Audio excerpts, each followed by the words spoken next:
Hello and welcome to Short Story Scene. I'm your host, the storyteller, and here we have a tale called Polaris by H.P. Lovecraft.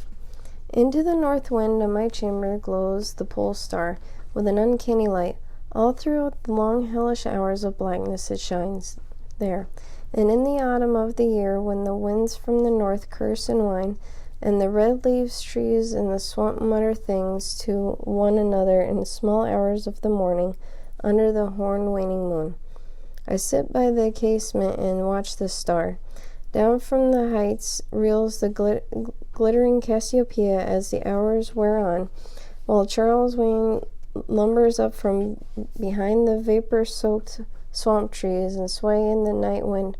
Just before dawn, Arcturus wings rudely from above the cemetery on the low willow hill, and a coma Berenice shimmers weirdly far off the mysterious east, but still the pole star leers down from the same place in the black vault, winking hideously like an insane watching eye strives to convey some strange message, yet recalls nothing save that it once had a message to convey.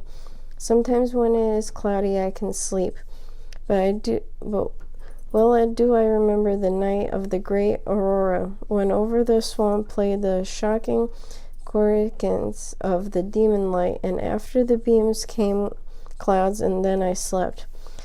And it was under the horn-waning moon that I saw the city for the first time. Still and solemn did it lie, and on the strange plateau in the hollow betwixt strange peaks of ghastly marble were its walls and its towers, its columns, domes, and pavements. And the marble streets were marble pillars, in the upper parts of which were carven into images of grave burdened men. The air was warm and stirred not, and overhead, scarce 10 degrees from the zenith, glowed and watched the pole star. Long did I gaze on the city, but the day came not, when the red ebullied baron, which blinked low in the sky but never set, had crawled a quarter up way around the horizon. I saw a light in motion in the houses and the streets. Forms strangely robed, but at once noble and familiar, walked abroad, and under the horn-waning moon men talked wisdom in tongue which I understood, though it was unlikely any language I had ever known. And when the red Albarian had crawled more than half-way around the horizon, there was again darkness and silence. When I awakened, I was not as I had been. Upon my memory was graven the vision of the city, and within my soul had risen another and vaguer recollection, of whose nature I was not then certain. Thereafter, on the cloudy nights when I could sleep, I saw the city often, sometimes under the horn-waning moon, and sometimes under the hot yellow rays of the sun, which did not set, but which wheeled low around the horizon, and onto clear nights the pole star leered as never before. Gradually I came to wonder what might be my place in this city of the strange plateau betwixt strange peaks. At first the content to the view of the scene as an all-observant, uncorporeal presence. I now desire to define my relation to it, and to speak my mind amongst the grave men who conversed every day in the public squares.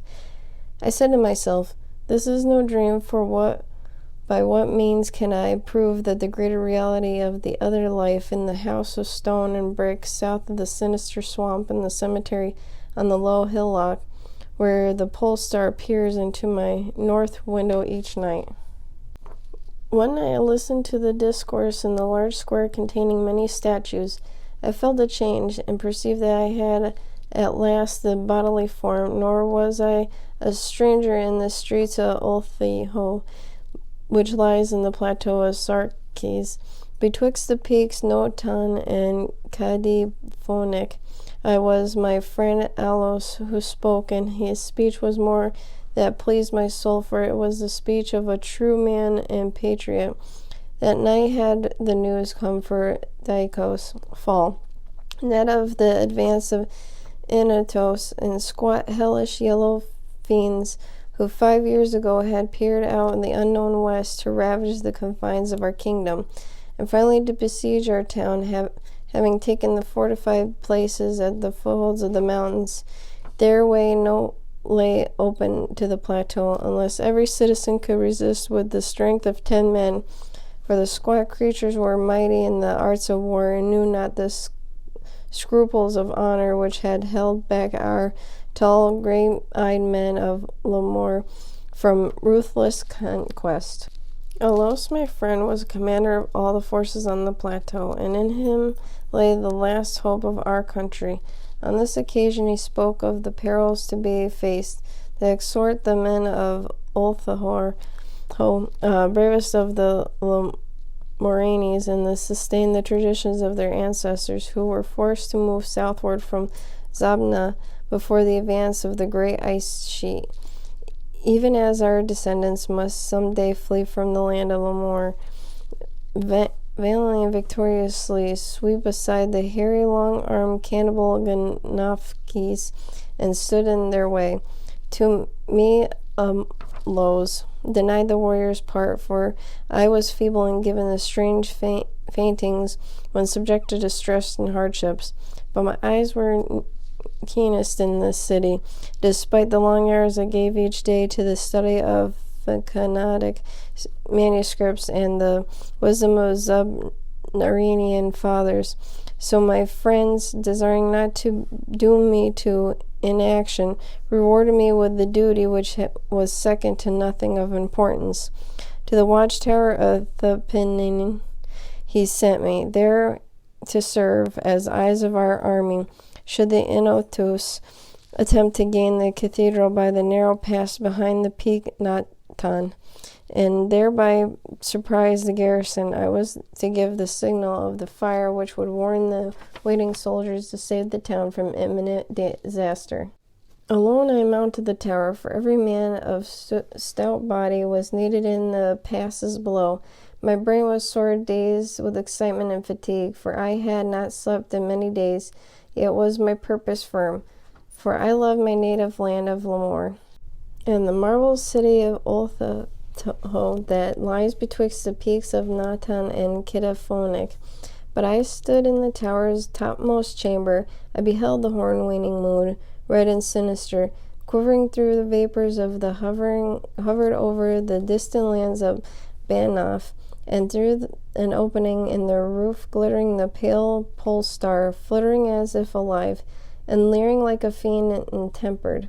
Methought its spirit whispered evil console, soothing me to traitorous solemnness in the damnable rhythmical promise which is repeated over and over. Slumber, watcher, till the spheres, 26,000 years, have revolved, and I return to the spot where now I burn. Other stars anon shall rise to the axis of the skies, stars that soothe and the stars that bless with the sweet forgetfulness. Only when my round is over shall the past disturb thy door.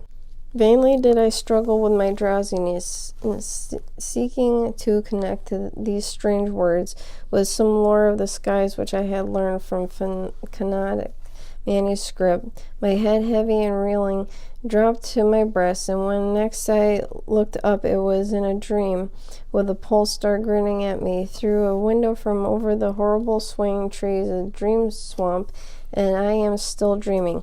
In my shame and despair, I sometimes scream frantically, begging the dream creatures around me to waken me ere the Inutus steal up in the pass behind the peak Nantan and take the cathedral by surprise. But these creatures are demons, for they laugh at me and tell me I am not dreaming. They mock my whilst I sleep, and whilst the squat yellow foe may be creeping silently upon us. I have failed in my duty and betrayed the marble city of Ulthahor. I have proven false to Alos, my friend and commander, but still these shadows of my dream deride me. They say that there is no land of Lemoore, save in my nocturnal imaginings, that in these realms the pole star shines high, and red Aberranian crawls low around the horizon, and there has been naught save ice and snow for thousands of years. and never a man save squat yellow creatures blighted by the cold, whom they call Esquimaux. And as I writhe in my guilty agony, frantic to save the city whose perils every moment grows, and vainly strive to shake off the unnatural dream of the house of stone and brick south of the sinister swamp and cemetery on low hillock, the pole star, evil and monstrous, leers down from the black vault, winking hideously like an insane watching eye, with strives to convey some strange message, yet recalls nothing save that it once had a message to convey. And that concludes our story, Polaris, by H.P. Lovecraft. If you enjoy this content and like to support it, please head on over to the Patreon. That is www.patreon.com/short story scene. Thank you for listening, and see you next episode. Bye.